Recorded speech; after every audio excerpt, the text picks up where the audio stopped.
क्रोधवंत तब रावण,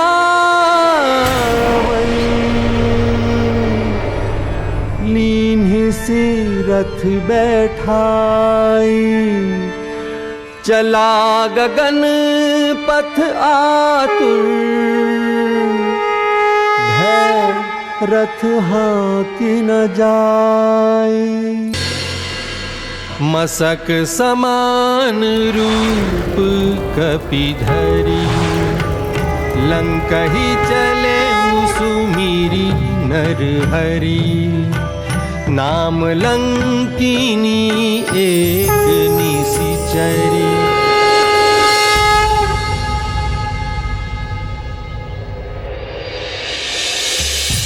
राम राम राम श्री राम राम राम राम राम राम राम श्री राम राम राम राम राम राम श्री राम राम राम राम राम राम राम श्री राम राम राम राम। हे प्रभु, जिस प्रकार प्रेमी एक दूसरे के हृदय में बसते हैं, आप भी सदा मेरे हृदय में बसते रहिए। जिस प्रकार एक धन के प्रेमी को धन का मोह होता है, उसी प्रकार आप सदा मुझे प्रिय रहिए प्रभु। हे मेरे प्रभु, हे रघुकुल दीपक, जय श्री राम।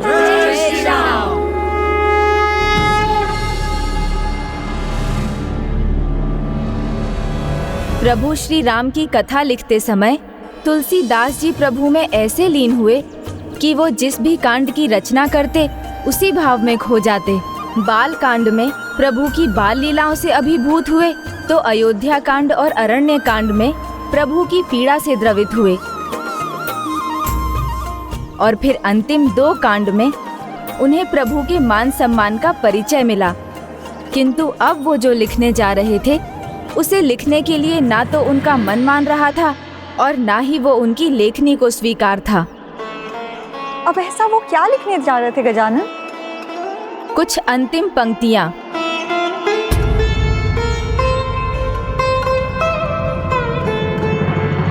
यत् पूर्वं प्रभुणां कृतं सुकविना श्री शंभुना दुर्गमं श्रीमद्राम पदाब्ज भक्ति मनीषम प्राप्त ये तु रामायणम इति श्री रामचरित्र मानसे सकल कली कलुष विध्वंसने संपूर्ण।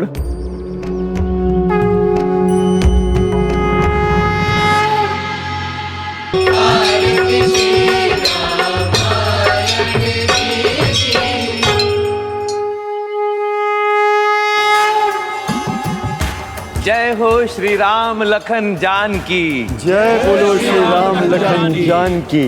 जय श्री राम लखन जान की। जय बोलो श्री राम भक्त हनुमान की। जय श्री राम भक्त हनुमान की। प्रभु, आज मैं अत्यंत आनंदित हूँ। मेरा हृदय अत्यंत प्रफुल्लित है, क्योंकि आज प्रथम पूज्य श्री गणेश जी और माता सरस्वती के आशीर्वाद से, प्रभु महादेव और माता पार्वती के मार्गदर्शन से और स्वयं प्रभु श्री राम भक्त हनुमान जी की निरंतर सहायता से मैंने सहज सरल अवधि भाषा में प्रभु श्री राम कथा का लेखन संपन्न किया है। किसे मूर्ख बना रहे हो तुलसीदास?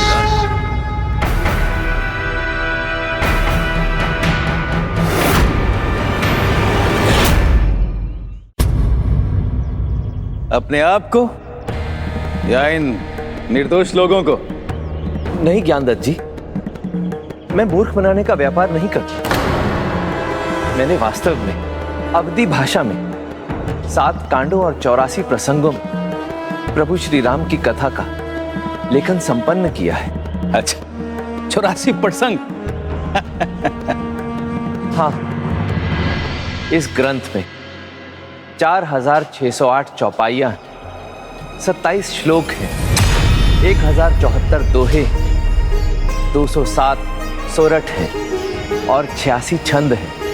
इतना ही नहीं, इस ग्रंथ में प्रभु श्री राम का नाम 1443 बार आया है और माता जानकी का नाम 147 बार। सुना ना आप सब लोगों ने, सुमरन रखना इस अंक को। महान तुलसीदास जी, आपको तो हमें ज्ञान के स्वामी गोस्वामी तुलसीदास बुलाना चाहिए। आप पर तो सभी को विश्वास है, तो इनके विश्वास को और प्रबल कर दीजिए गोस्वामी जी। आपने 84 प्रसंग लिखे, तो उनमें से जो आपको सबसे श्रेष्ठ लगता है, तो वो हमें सुना दीजिए।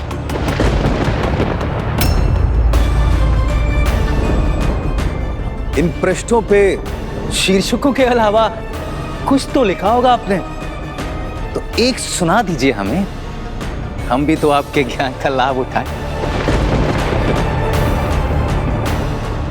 तुलसीदास जी, आप शांत क्यों हैं? सुना दीजिए ना इन्हें। आपने जो भी लिखा होगा वो अच्छा ही लिखा होगा। हाँ, शीघ्र सुनाओ। वो कितना था? 4608 छुपाई लिखी है तुमने।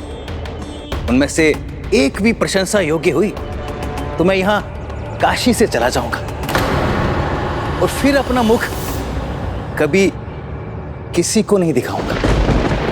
और फिर तुम मुझसे और मेरे वचनों से सदा के लिए मुक्त हो जाओगे।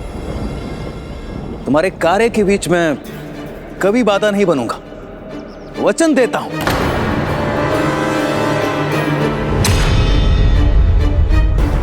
चलो सुनाओ, अब तो सुनाओ।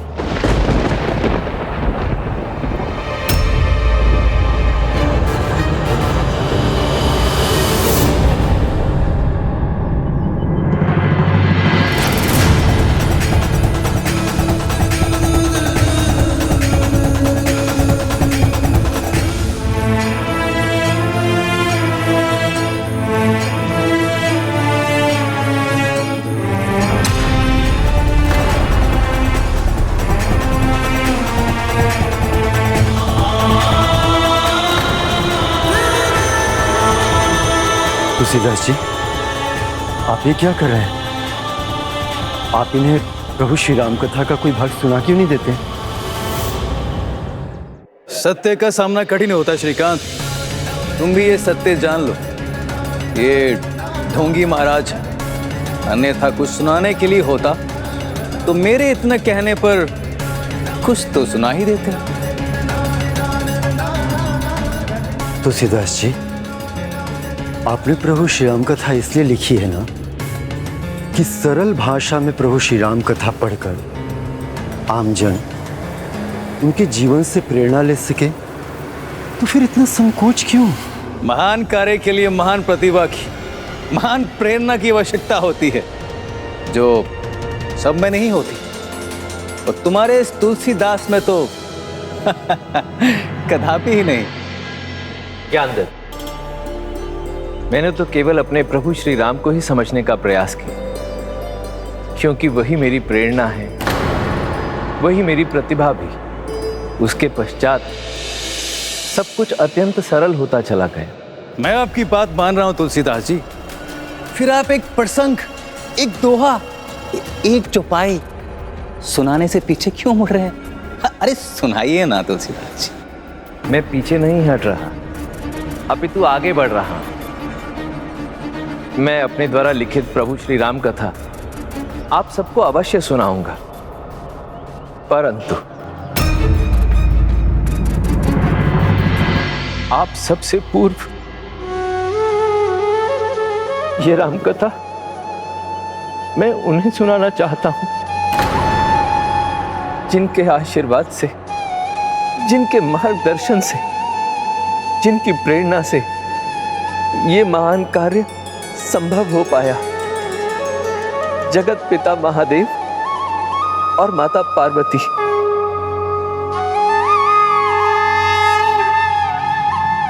वाह तुलसीदास जी, बचने का एक और नया बहाना ढूंढा इन्होंने। हे महादेव, हे मां भवानी अन्नपूर्णा, मैं अभी इसी समय काशी नगरी के लिए प्रस्थान कर रहा हूं और वहां पहुंचकर आप ही के काशी विश्वनाथ मंदिर में इस भक्त तुलसीदास द्वारा लिखी प्रभु श्री राम कथा सुनने के लिए सादर आमंत्रित करता हूं।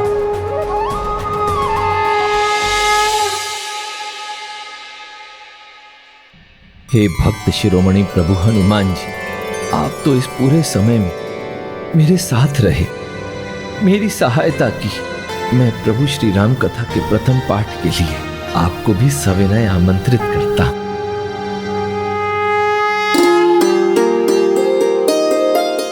जय श्री राम। रुक जाइए तुलसीदास जी।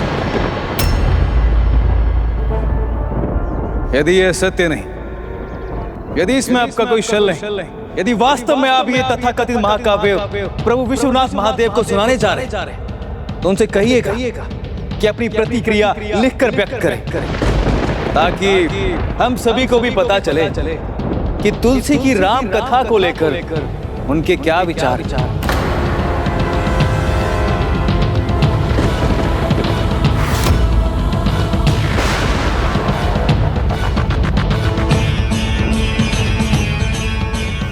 बस एक बार प्रभु और माता इसे स्वीकार कर लें, तब मैं संपूर्ण संसार के सामने इसका पाठ कर सकूंगा। विनम्रता से बढ़कर कोई व्यवहार नहीं होता और सादगी से बढ़कर कोई श्रृंगार नहीं होता। नियति अपना रंग दिखा रही थी। अब एक ओर थे तुलसीदास जी, जो अपनी रचना प्रभु विश्वनाथ को सुनाने जा रहे थे, और दूसरी ओर ज्ञानदत्त उनके इस कार्य में बाधा बनने का पूरा प्रयास करने वाला था।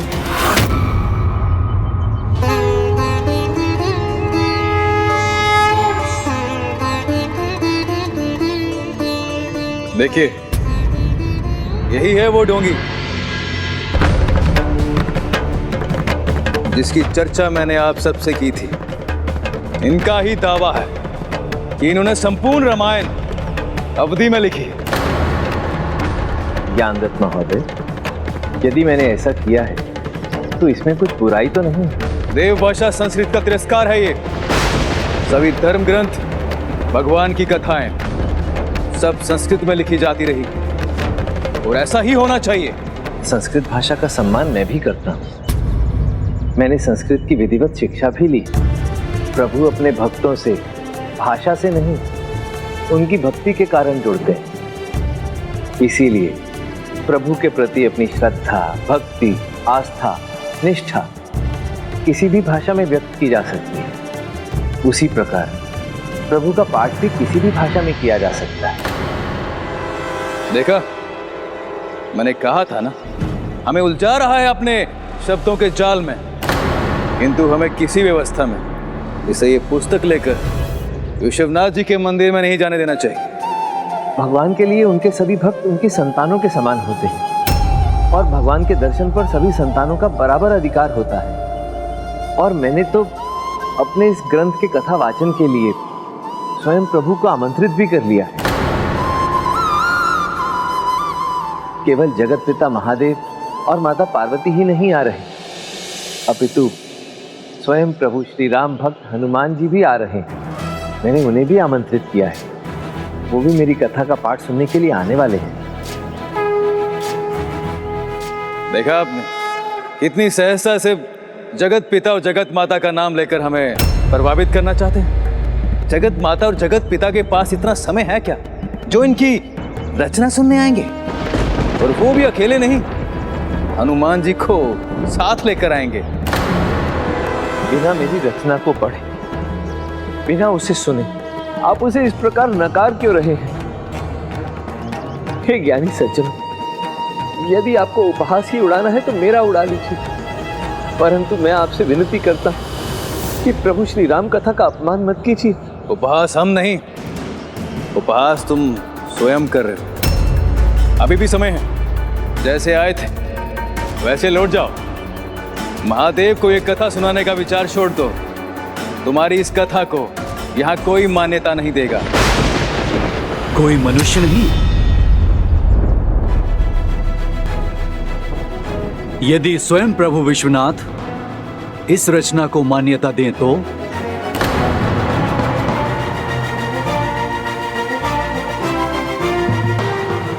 यदि मैं आपकी चुनौती स्वीकार कर लूं और अपनी इस रचना पर स्वयं प्रभु महादेव के उनकी प्रतिक्रिया लिखित में ले आऊं, तो तब तो आप इसे मान्यता देंगे ना? किसी भी व्यक्ति को स्वयं को प्रमाणित करने के लिए एक अवसर तो मिलना ही चाहिए।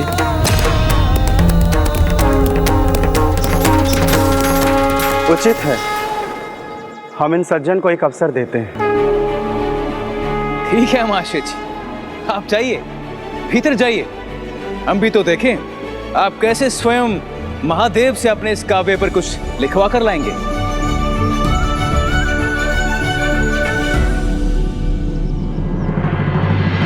नाटकांतम कवित्वम अर्थात तुलसीदास जी द्वारा उस महान महाकाव्य की रचना के संपूर्ण घटनाक्रम का अंत नाटकीयता में हो रहा था, क्योंकि विरोध जितना प्रबल हो उस पर विजय उतनी ही बड़ी सफलता का परिचय देता है। काशी में ज्ञानी पंडितों के द्वारा उनका मार्ग रोका जाना तुलसीदास जी की रचना को नाम मिलने में और उस नाम के प्रतिष्ठित और प्रसिद्ध होने में प्रथम पग था। मेरी इस रचना को नाम तभी मिलेगा जब स्वयं प्रभु महादेव इसे अपनी स्वीकृति देंगे, इसे मान्यता प्रदान करेंगे। और यदि ऐसा नहीं हुआ तो मैं प्रभु श्री राम भक्त तुलसीदास ये वचन देता कि आज के बाद अपनी इस रचना की चर्चा कभी नहीं करूंगा, परंतु इस भक्त की भावना को समझिए, मेरी विनती स्वीकार कीजिए। मेरी इस रचना का प्रथम वाचन मुझे प्रभु को एकांत में सुनाने दीजिए। जाइए संत तुलसीदास जी, जब तक आप राम कथा संपन्न नहीं करते वहां पर कोई नहीं जाएगा। ये यहाँ के सभी ज्ञानियों ध्यानियों का वचन है आपको।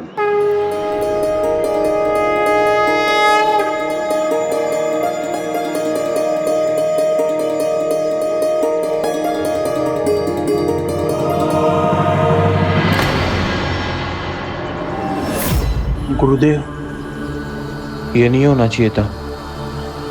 क्या पता उस पुस्तक में क्या लिखा है और मंदिर के भीतर क्या होगा।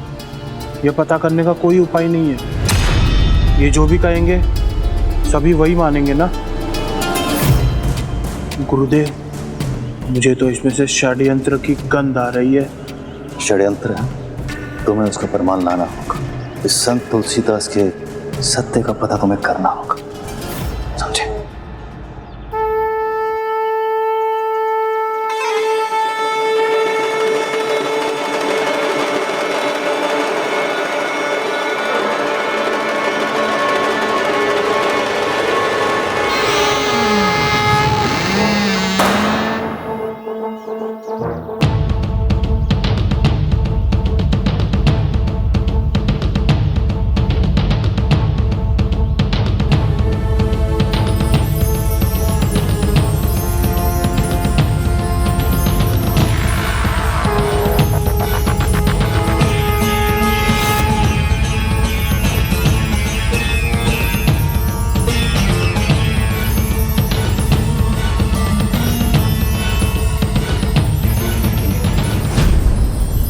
कर्पूर गौरम करुणावतारम संसार सारम भुजगेंद्र हारम सदा वसंतम हृदयारविंदे भवम भवानी सहितम नमामि।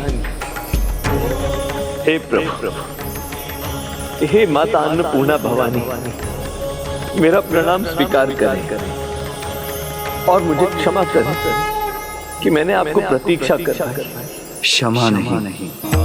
आशीर्वाद के अधिकारी हो तुम तुलसीदास। तुम्हारी श्री राम कथा का पहला श्रोता बनने का अवसर देकर तुमने हमें अति प्रसन्न किया। अपने आराध्य के लिए कितनी भी प्रतीक्षा हो कम है। प्रतीक्षा के पल ही भक्ति के पल ही हैं, किंतु अब राम भक्ति की पावन गंगा का सुंदर बहाव तुम्हारे शब्दों में सुनने के लिए हम तत्पर हैं। इसलिए अब विलंब ना करते हुए पाठ आरंभ करो। जो आज्ञा माता, मैं यथाशीघ्र आरंभ करता।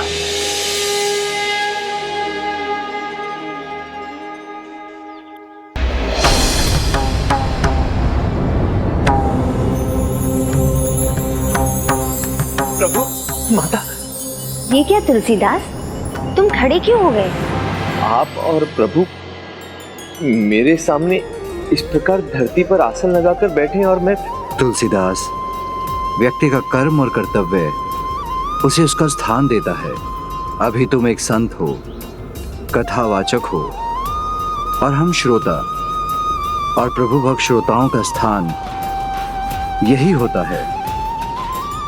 जो आज्ञा प्रभु।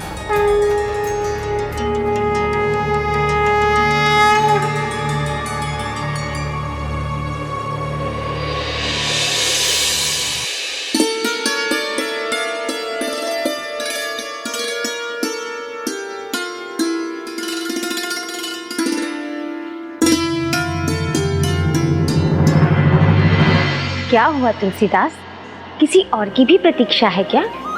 हाँ माता, प्रभु श्री हनुमान की। सत्य तो ये है कि उन्हीं के सहयोग के कारण मैं आज यहाँ पहुंचा, इसलिए मैंने उन्हें भी आमंत्रित किया। वो बस आते ही होंगे। जहां प्रभु श्री राम का नाम, वहां भक्त हनुमान। आप चिंता मत कीजिए तुलसीदास जी, वो किसी समय भी यहाँ उपस्थित हो सकते हैं।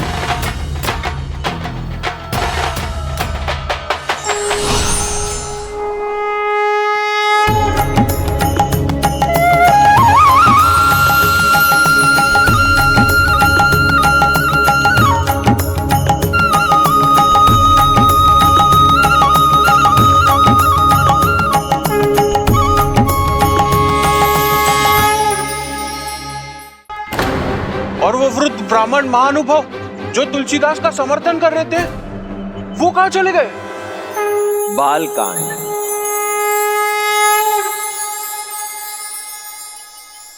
वर्णनामर्थ संघाना। मैं यहाँ किसी के साथ छल नहीं होने दूंगा। हमने प्रभु को वचन दिया है, हम मंदिर में छल नहीं होने देंगे। क्यों भाइयों? किंतु वो वृद्ध ब्राह्मण गए कहाँ?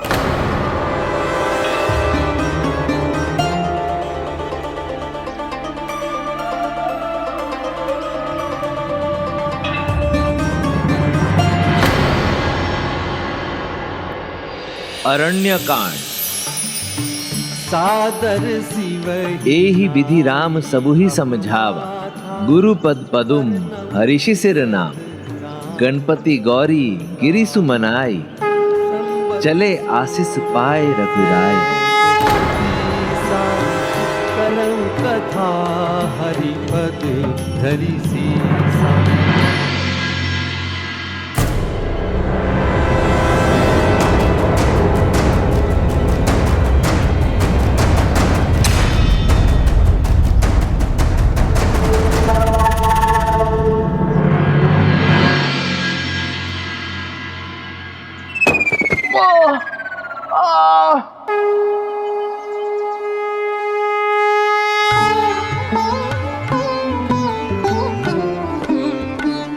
किष्किंधा कांड। एक में मोहि मंदी बस, कुटिल हृदय अज्ञान, उनी प्रभु मोहि बिसारे, दीन बंधु भगवान।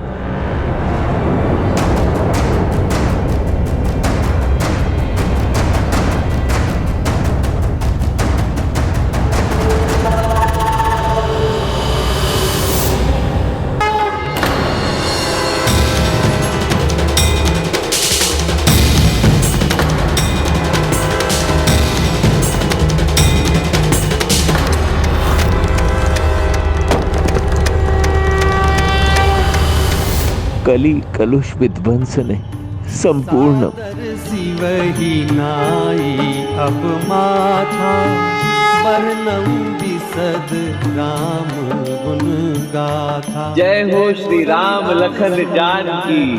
जय हो श्री राम लखन जानकी। जय बोलो श्री राम भक्त हनुमान की। गुरुजी, कहाँ उलझा दिया आपने? कुछ तो है इन तुलसीदास में जो इनका पाठ अब तक फूटती रहा। अंतिम बार जब मैं झरोखे में से मंदिर के भीतर झांकने में सफल हुआ तो मैंने देखा सांप, भयंकर सांप।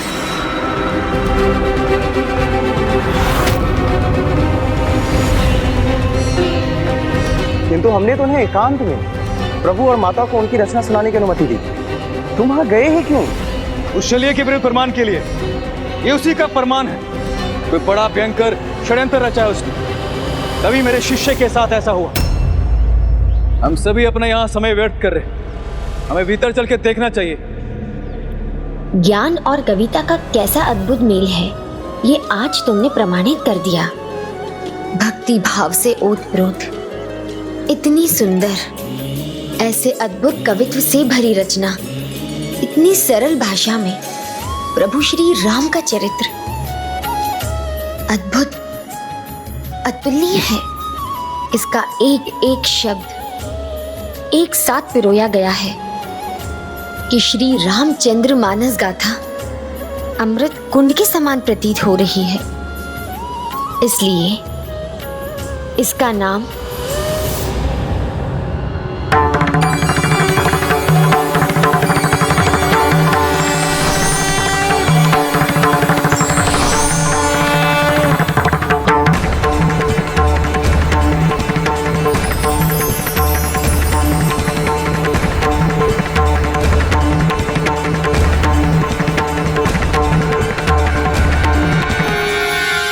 रामचरितमानस होना चाहिए। कदम्ब वनचारिणी मुनि कदम्ब कादम्बिनी रामचरितमानस भूधरां सुरनितंबिनी सेवितां नवम्बुरुहलोचनां भिनवाम्बुदश्यामलां त्रिलोचन कुटुंबिनी त्रिपुर सुंदरी। माता ने मेरी इस कृति को स्वीकृति देकर मुझे कृतार्थ कर दिया। अब आप भी मेरी इस रचना को अपनी मान्यता प्रदान कर मुझे धन्य करें, क्योंकि जब तक आप ऐसा नहीं करेंगे प्रभु, तब तक ये संसार मेरे द्वारा रचित इस रचना के एक भी शब्द को कोई महत्व नहीं देगा। आप सभी ऐसे खड़े रहना चाहते हैं तो खड़े रहिए, ये तो अब मैं और प्रतीक्षा नहीं कर सकता। हे प्रभु, आपके विचार, आपकी प्रतिक्रिया मेरी इस रचना पर अंकित करने की कृपा करें। सत्यम शिवम सुंदरम, सत्यम शिवम सुंदरम, सत्यम शिवम सुंदरम, सत्यम शिवम सुंदरम, सत्यम शिवम सुंदरम।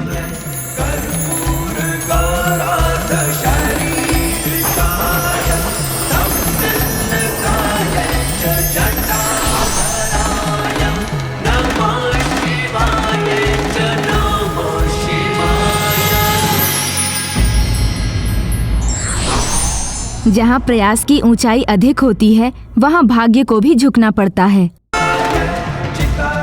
इस रचना के लिए मेरा इतना कहना ही पर्याप्त है। रामचरितमानस सत्यम शिवम सुंदरम है, अर्थात ये भगवान के समान ही सत्य है, सुंदर है। भक्त तुलसीदास, अब इस सुंदर महाकाव्य का भक्ति में प्रचार करना ही तुम्हारे जीवन का उद्देश्य है। जन जन तक इसको पहुंचाना तुम्हारा कर्तव्य है, क्योंकि रामचरितमानस के प्रत्येक शब्द में भक्ति का ऐसा सुंदर वर्णन है जिसे सुनकर कठोर से कठोर वज्र जैसे मन वालों का हृदय भी एक ना एक दिन पिघल ही जाएगा। प्रणाम प्रभु, प्रणाम माता।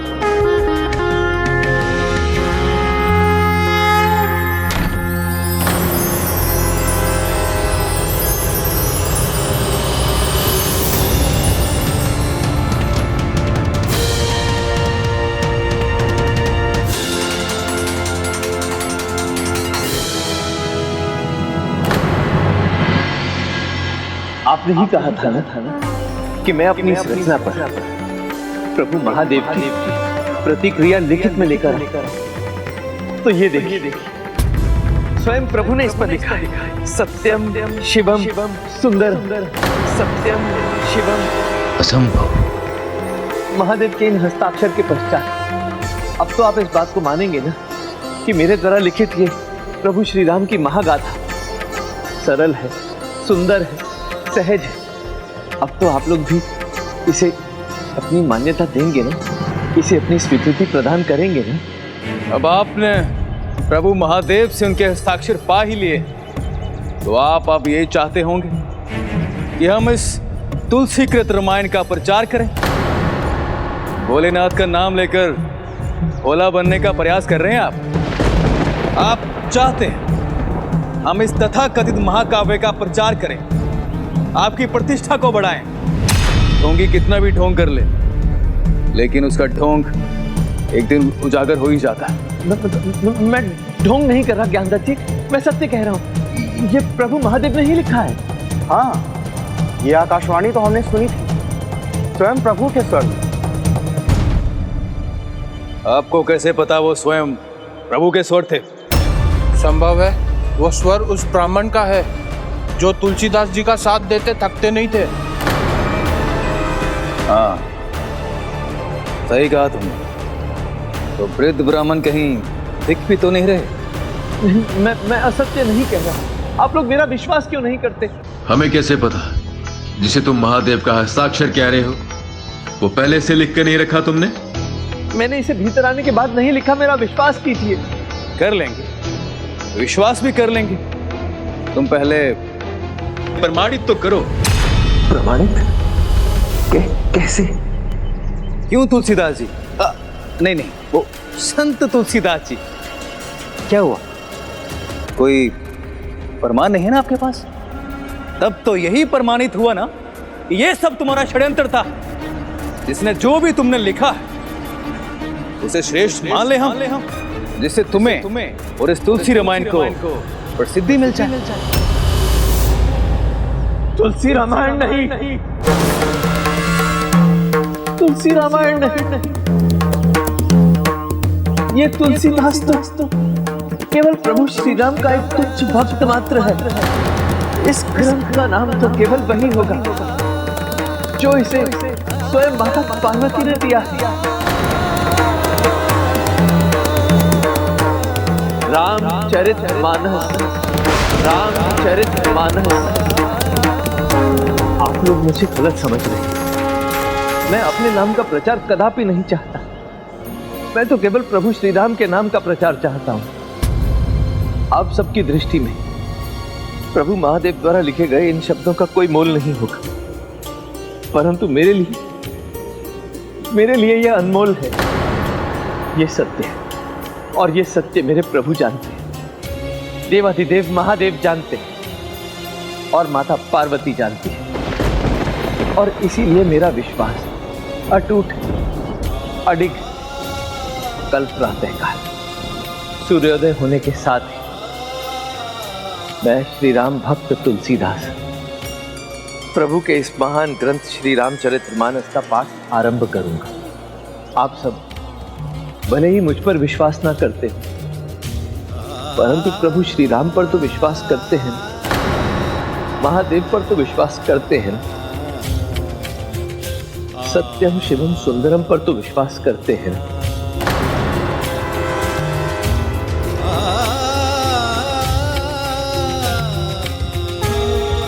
प्रणाम प्रभु विश्वनाथ महादेव।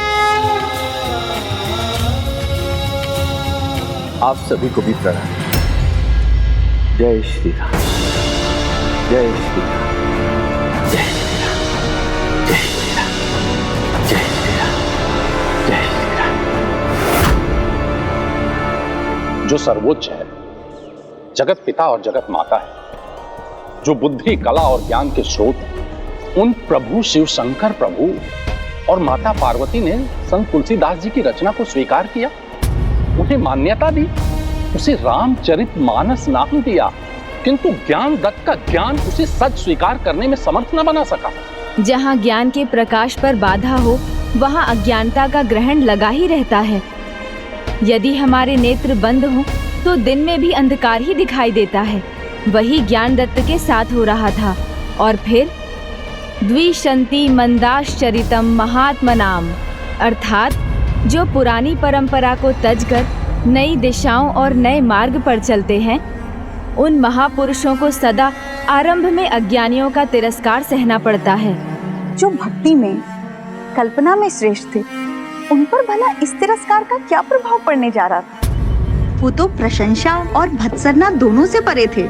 जिस रचना के पीछे स्वयं प्रभु श्री राम उनकी इच्छा और आदेश थे, उसके प्रति रचनाकार तुलसीदास जी का दायित्व मात्र उसे रचने से ही समाप्त नहीं हो जाता, अपितु उसे मान्यता दिलाना, उसे स्वीकार करवाना एवं उसका प्रचार करना तो अभी शेष था। लगता है ज्ञानदत्त ने सभी को शंका में डाल दिया है, इसलिए कोई आया नहीं। मैंने कहा था ना, कोई नहीं आएगा, वही हुआ। चलो।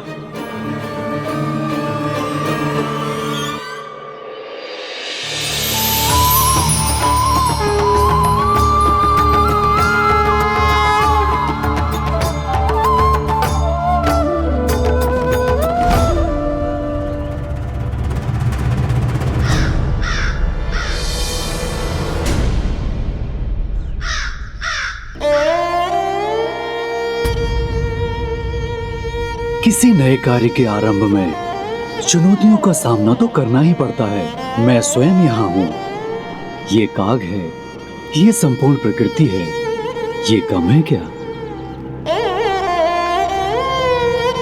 तुलसीदास,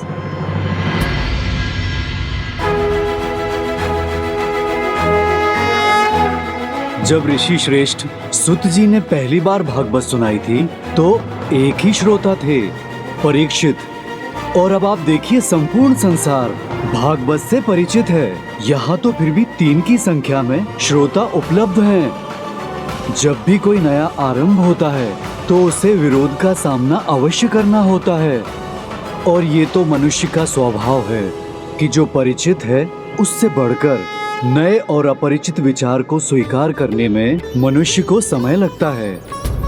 समाज में विरोध तो तुम्हारा भी होगा, किंतु तुम उसकी चिंता मत करो। तुलसीदास, सूर्य की छोटी सी किरण भी गहन अंधकार को हर लेती है, और तुम्हारी रचना का एक शब्द भी स्वयं प्रकाशमान सूर्य के समान है।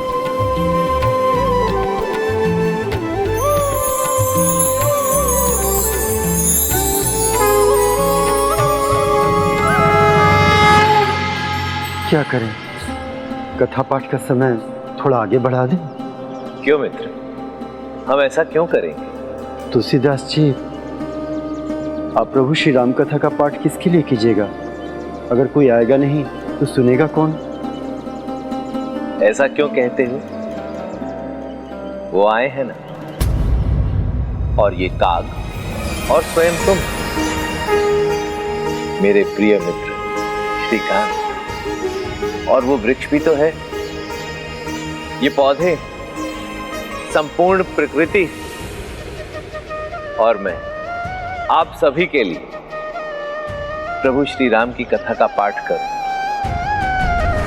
और इसी के साथ आरंभ होगा श्री रामचरितमानस का प्रचार एवं प्रसार। जय श्री राम, जय श्री राम।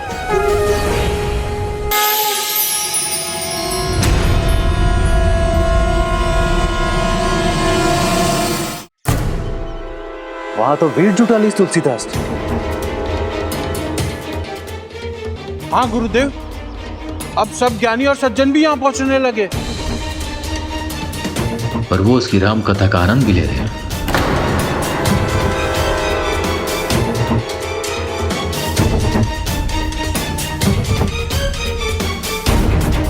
ये तो कुछ भी सुनने में असमर्थ, फिर उसे राम कथा सुनने में क्या आनंद आ रहा है? हाँ गुरुदेव, संकेतों की भाषा में मैंने भी इससे यही पूछा था। तो क्या उत्तर दिया उन्होंने? राम नाम की धुन को कानों से नहीं, मन से सुना जाता है, ऐसा संत तुलसीदास जी कहते हैं। संत तुलसीदास। गुरुदेव कुछ कीजिए, नहीं तो शीघ्र आपको कोई नहीं पूछेगा और इन ढोंगी तुलसीदास जी का यश इसी प्रकार बढ़ता चला जाएगा। कुकर्मानितम यशो निर्नाम।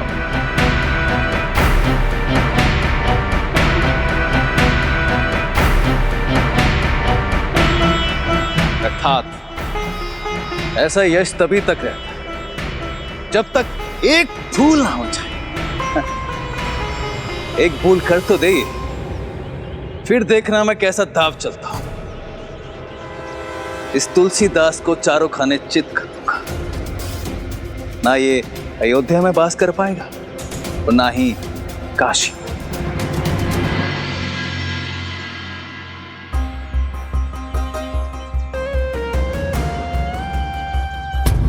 जो घात लगाए बैठे रहते हैं वो अवसर पाते ही आघात भी करते हैं। कभी कभी वो किसी के अच्छे कार्य को भी बुरा प्रमाणित कर देते हैं। तुलसीदास जी से भी एक ऐसा ही कार्य होने वाला था जिसके कारण उनकी निंदा होने वाली थी, किंतु जिन पर प्रभु का वरद हस्त होता है उनकी बुराई में भी बड़ी अच्छाई छिपी होती है। गजानन, संत तुलसीदास जी ऐसा क्या करने जा रहे थे? परोपकार।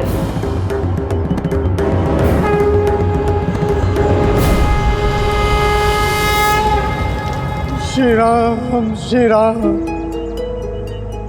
पाप हुआ है मुझसे, हत्या हुई है मेरे हाथों से। श्री राम, दया कीजिए, मैं भूखा हूँ, कुछ दया कीजिए। हट दुरट, अपने पापी शरीर को लेकर कहीं और चला जा। इसी योग्य हूँ मैं।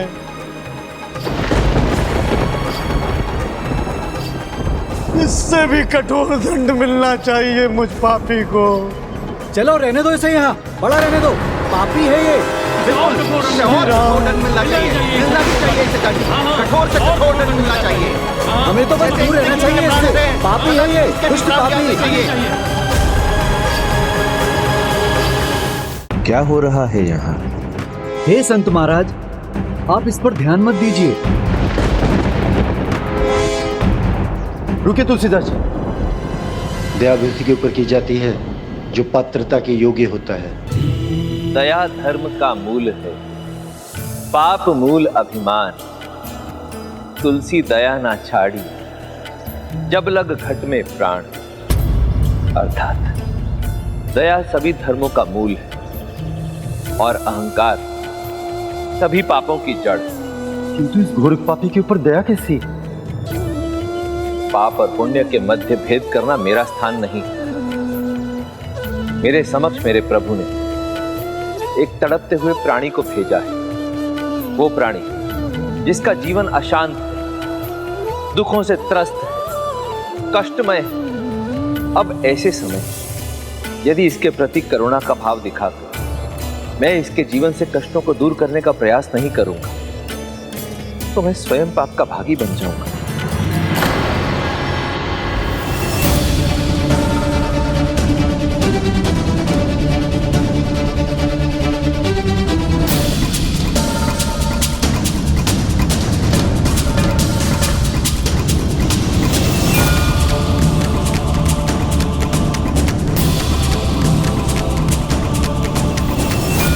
उठो वर, ये क्या कर रहे हैं तुलसीदास जी? अरे एक पापी की सहायता कर रहे हैं? हाँ? थोड़ा हत्यारा? इतना बड़ा पाप क्या इसने? इससे तो दूर रहना चाहिए। ऐसा कैसे कर हत्यारा सकते है हो? ये, हत्यारा हाँ, पापी है ये।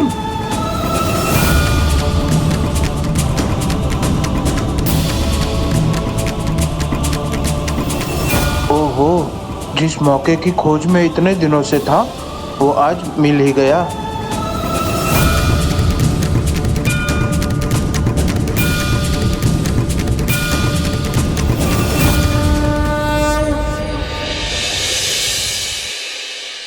अब तो हो गया ना। ये प्यासे थे तो आपने इन्हें जल भी पिला दिया। जितनी दया की इन्हें आवश्यकता थी उतनी आपने कर भी दी। अब आइए ना तुलसीदास जी, आइए चलिए। आपका कोटि धन्यवाद। आपने मुझ पापी को दया का पात्र समझा। जी धन्यवाद। आइए, श्री राम कथा के लिए विलंब हो रहा है, अब आइए। कल्याण। चलिए। प्रभु भक्त, आप कोई धर्मात्मा लगते हैं। नहीं, रुकिए नहीं, चलिए, अब हमारे पास रुकने का समय नहीं है। आइए। हे प्रभु राम भक्त, मैं अपने पापों का प्रायश्चित करना चाहता हूँ, मुझे अपनी सेवा का अवसर दें। संभव है आपकी सेवा करूंगा तो मेरे पाप धुल जाएंगे। ये सोचना भी उचित नहीं है।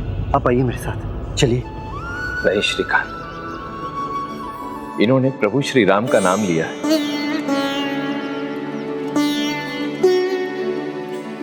क्या कहना चाहते हैं? अनजाने ही सही, मुझसे घोर पाप हुआ जिसका प्रायश्चित मैं वर्षों से करता आ रहा हूं। आपकी शरण में आऊंगा तो मेरा उद्धार हो जाएगा। मुझ पापी पर दया करें, मुझ पापी पर दया करें। नहीं तुलसीदास जी, आप इस पर दया